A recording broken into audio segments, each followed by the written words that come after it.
Coming up next on Trojan News, Trojan Treats fuel students between periods and Brody Nay gets to know Mr. Fisher. These stories and more coming up next on Trojan News. And now, from Studio 100 at Greenville High School, this is Trojan News. Hello and welcome to Trojan News, Friday, September 20th. I'm Sophie. And I'm Stella. This year, students can grab a quick snack between periods to stay energized throughout the day. Mrs. McKinney's students' new business, Trojan Treats, offer a great way to refuel. Kellen Ritzert has more. Ever get hungry between class? If so, the Gateway's Trojan Treats carts has you covered, with a variety of different snacks and drinks for only $1 each. So last year we did the coffee cart, and that went really well, but I think my students were just kind of getting tired of doing coffee on Wednesday mornings, so we thought about opening up another business, and my students wanted to do cookies. So I asked administration, and they said yes, and then over the summer they were able to purchase this big, huge cart for us, which was awesome. So we expanded, and we're doing more than just cookies and all kinds of fun things that students tell us that they like, with drinks and cosmic brownies and honey buns, all kinds of fun stuff. The students get to take turns rotating in between periods to work the cart by themselves. They take on the responsibilities of organizing the treats and calculating the money. I just like doing all that money, giving people money and having fun and talking to friends that need anything. The money that the students earn goes to pay for our field trips that we're going to do throughout the school year. And then my students actually want to take a portion of that money and then give it to a charity, which we haven't picked yet. For Trojan News, I'm Kellen Ritzert. The Teal College Fair is Thursday, October 3rd. Seniors will go from 9 a.m. to 10 a.m., and the juniors will go from 10 a.m. to 11 a.m. Permission forms are in the guidance office and need to be returned by October 1st.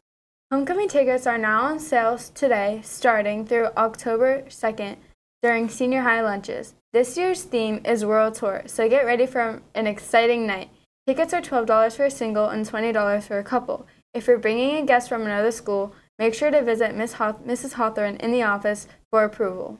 Attention students in grades 9 through 12 interested in earning $15 an hour. If you have a passion that you would like to share with others by leading an after-school program as a teen ambassador for the United Way, see Mr. Fisher in room 112 for more information. Seniors, don't forget to turn in your baby pictures for the yearbook. You can give them to Hannah McKinney or Mrs. Jewell by September 30th. If you have digital photos, just email them to Mrs. Jewell. If you're submitting physical pictures, they'll be scanned and returned to you. So make sure to get them in on time. The PSATs are being offered at GHS on Wednesday, October 23rd at 8 a.m. in the lecture hall. The cost is $18. Sign up and pay with cash or check made payable to GHS on no later than Friday, October 4th. Each year, it seems the popular coffee houses bring out pumpkin spice lattes earlier and earlier. But is the middle of September too early to enjoy a hot or cold pumpkin drink? We asked GHS, and here's what they said. I think that it's not too early to start pumpkin spice lattes because it is the fall season. That's normally when they come out. It's too early to drink pumpkin spice latte. It is indeed too early to drink pumpkin spice lattes. I don't think it's too early for pumpkin spice lattes because I feel like even though it's a seasonal drink, it's still a delicious treat. Yes, I think it's too early. I feel like you should wait at least until October to start getting your pumpkin drinks. Do you think it's too early to have a pumpkin spice latte? Honestly, no. I'm feeling the vibes. I think September is the perfect time to bring out the fall drinks. How about you? I don't really like them, but I don't think it's too early for them. Yeah, that makes sense. Penn State Shenango will be here September 24th, and University of Pittsburgh will be here September 25th to speak with an interested junior or senior. Please sign up in the guidance office. Last year, longtime history and psychology teacher Mr. Fisher retired, but his son is following in his footsteps as a teacher in the special education department. In this week's Spotlight, Brody Nay gets to know the new Mr. Fisher.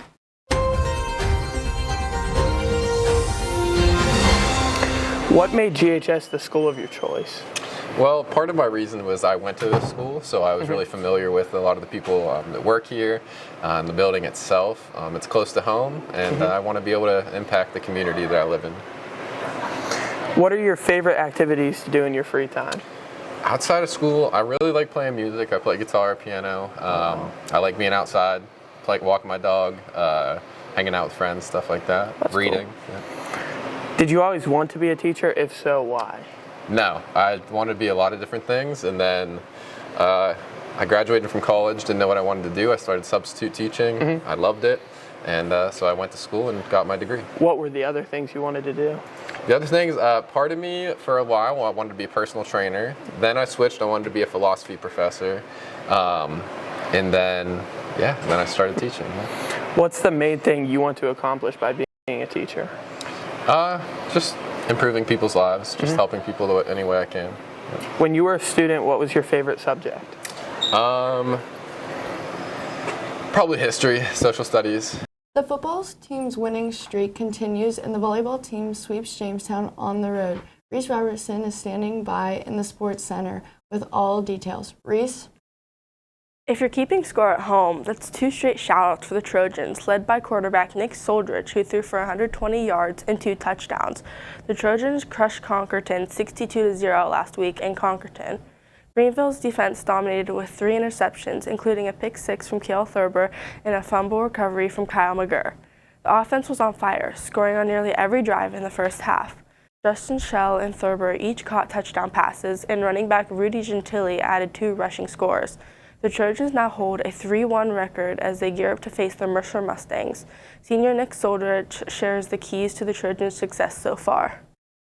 So this summer we put a lot of work in with summer camp. We had 2 weeks. We did a lot of conditioning, a lot of hard work, and as you can see last game, it all starts up front, and when you give your quarterback time, we get a lot of receivers open, and we get a lot of room to run. So in the future, we're going to continue to condition because that's where it's won the last quarter. It makes the games a lot easier. The volleyball team defeated the Jamestown Muskies 3-0 to secure their 3rd straight win on Monday at Jamestown High School. Greenville won the first set 25-16 and the following sets 25-13 and 25-16. Bella Gailey served up a game-high 8 aces for the Trojans and registered 21 assists.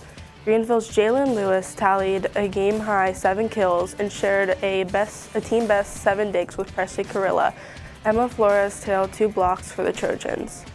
The boys' soccer team pulled off a thrilling 3-2 comeback to win against Grove City on Monday. Down 2-0 at halftime, the Trojans rallied in the second half. Braden Bush scored first with a header off the corner kick from Hunter Cox. Tanner Irvine then tied it up with a goal registered or assisted by Logan Campbell. With just 2 minutes left, Tristan Saylor netted the game winner. Greenville improves to 5-2. That's the latest from the Sports Center. Let's send it back to the studio. Thanks, Reese. That's all for this week's episode of Trojan News. Be sure to follow our YouTube channel for the latest in-school news. For Trojan News, I'm Sophie. And I'm Stella. Have a great day.